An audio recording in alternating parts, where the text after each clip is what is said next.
Labour codes గోత్రాల గురించి ఇప్పటి వరకు 7 వీడియోలు చూసాం మనం. కొన్ని గోత్రాలు అర్థమైంది, ఇంకా కొన్నింటికి సమాధానం రాలేదు కదా. నిజమే, ఇంకా మాట్లాడుకోవాల్సి. ఈ లేబర్ కోడ్స్ ఫలితంగా ఉంది,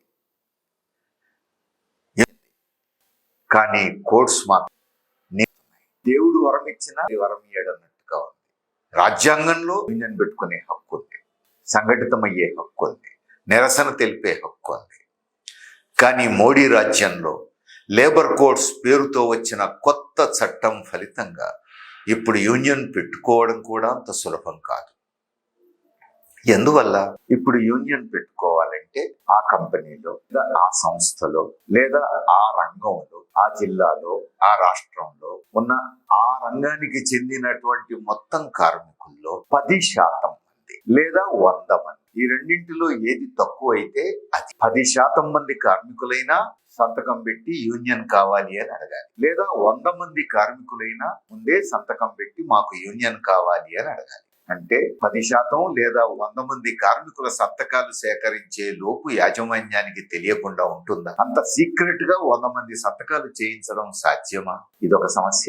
అంటే యూనియన్ కావాలని 100 మంది సంతకాలు పెట్టే లోపే సంతకాలు పెట్టిన వాళ్ళందరినీ తొలగిస్తారు. వాళ్ళు కార్మికులు కాదు, వాళ్లకు మాకు సంబంధం లేదంటారు. కాబట్టి ఇక యూనియన్ వచ్చే ప్రసక్తి లేదు. అంత సులభం.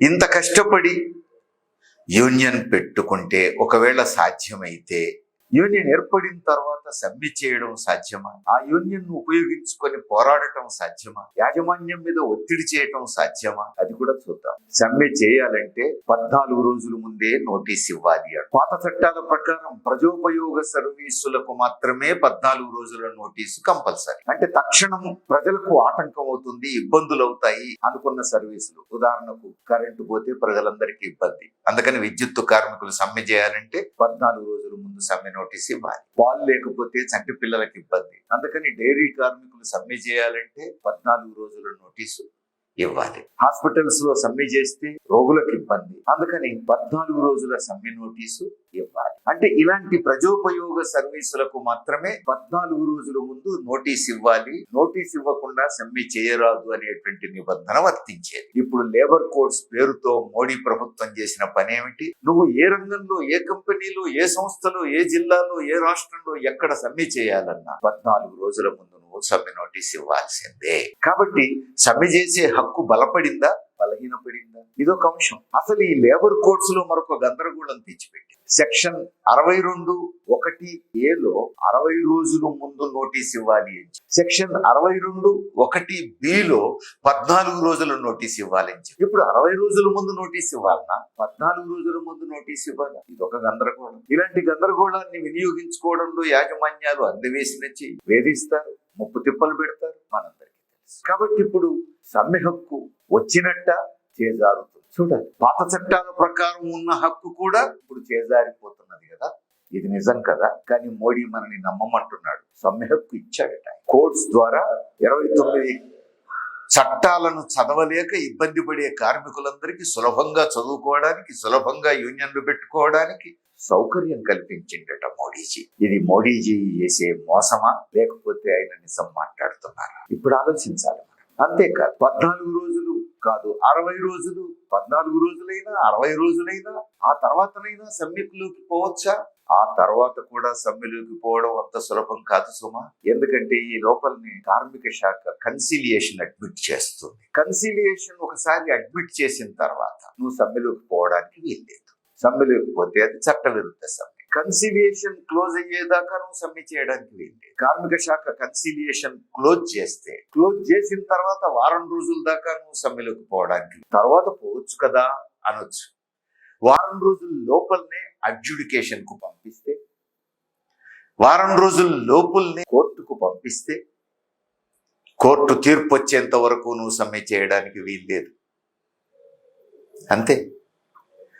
ఈ మధ్య తెలంగాణలోనే విద్యుత్ కార్మికులు కన్సిలియేషన్ క్లోజ్ గంటల లోపు కార్మిక శాఖ దాన్ని ట్రిబ్యునల్కు రెఫర్ చేసింది, న్యాయస్థానానికి వెళ్ళిపోయింది. కాబట్టి ఇక నువ్వు సమ్మె చేయడానికి వీల్లేదు. కాబట్టి కన్సిలియేషన్ అయిన తర్వాత వారం రోజుల తర్వాత నువ్వు సమ్మెలోకి పోవచ్చు అంటున్నారు. వారం రోజుల ముందే అడ్జుడికేట్ అవుతుంది, ట్రిబ్యునల్కి వెళ్ళిపోతుంది, న్యాయస్థానానికి వెళ్ళిపోతుంది. ఒకసారి న్యాయస్థానానికి వెళ్ళిపోయిన తర్వాత తీర్పు వచ్చేంత వరకు నువ్వు సమ్మె చేయడానికి వీల్లేదు. ఏడాది కావచ్చు, 2 ఏళ్ళు కావచ్చు, 3 ఏళ్ళు కావచ్చు, మనందరికీ తెలుసు. ఒకసారి కోర్టుకు పోతే ఎన్నేళ్ళైనా పట్టచ్చు. ఇంత చేసి తీర్పు రాగానే ఆ తీర్పు నాకు నచ్చకపోతే నేను సమ్మెలోకి పోవచ్చా? అప్పుడు కూడా లేదు. తీర్పు వచ్చిన తర్వాత 60 రోజుల దాకా సమ్మెలోకి పోవడానికి వీల్లేదు. ఇక అయ్యే పనేనా? అసలు సమ్మె హక్కు ఉన్నట్టా లేనట్టా? ఎన్నేళ్ళు ఎదురు చూడాలి? ఈ లోపల సమ్మె చేస్తామన్న కార్మికుల్ని యాజమాన్యం ఉండనిస్తుందా? ఏదో ఒక సాకు చూపి తొలగిస్తుంది కదా, యాక్షన్ తీసుకుంటుంది కదా, ముప్పు తిప్పలు పెడుతుంది కదా, ఏడిపిస్తుంది కదా, మొత్తం కార్మికుల్ని వేధిస్తుంది కదా. అంతేకాదు, కార్మికులు సమ్మె చేయాలంటే ఇన్ని తిప్పలు పడాలి. యూనియన్ పెట్టాలంటేనే సప్త సముద్రాలు దాటి మర్రి చెట్టు త్వరలో ఉన్న చిలుకను పట్టుకున్నంత పని. అంత చేసి యూనియన్ పెట్టిన తర్వాత సమ్మె చేయాలంటే ఇన్ని తంతెలు దాటాలి. ఆ తర్వాత కూడా సమ్మె చేసే అవకాశం ఎంత అనేది మనకు అర్థమైపోతుంది. అంటే కార్మికులకు ఆచరణలో సమ్మె హక్కు లేకుండా చేసిన ఈ కోడ్స్. కానీ యాజమాన్యాలకు నోటీస్ కూడా ఇవ్వకుండా కంపెనీని క్లోజ్ చేసేందుకు హక్కులు ఇచ్చినాయి, అధికారం ఇచ్చినాయి. పాత చట్టాల ప్రకారం కంపెనీ మూసేయాలంటే ప్రభుత్వం పర్మిషన్ తీసుకోవాలి, యాజమాన్యం నోటీస్ ఇవ్వాలి. ఇప్పుడు కంపెనీ మూసేయడానికి యాజమాన్యానికి మాత్రం నోటీస్ కూడా ఇవ్వాల్సిన అవసరం లేదు. తన ఇష్ట ప్రకారం కంపెనీ మూసివేసుకునేందుకు సర్వ హక్కులు యాజమాన్యానికి ప్రసాది. అంటే యాజమాన్యాల సేవలు ఎంత తరిస్తున్నారో చూడండి.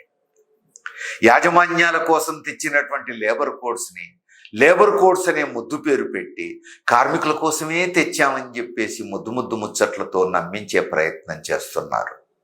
ఇది న్యాయమా? ఇంకా కొన్ని ప్రశ్నలకు మనకు సమాధానం రాలేదు. 9వ వీడియోలో చూద్దాం మనం.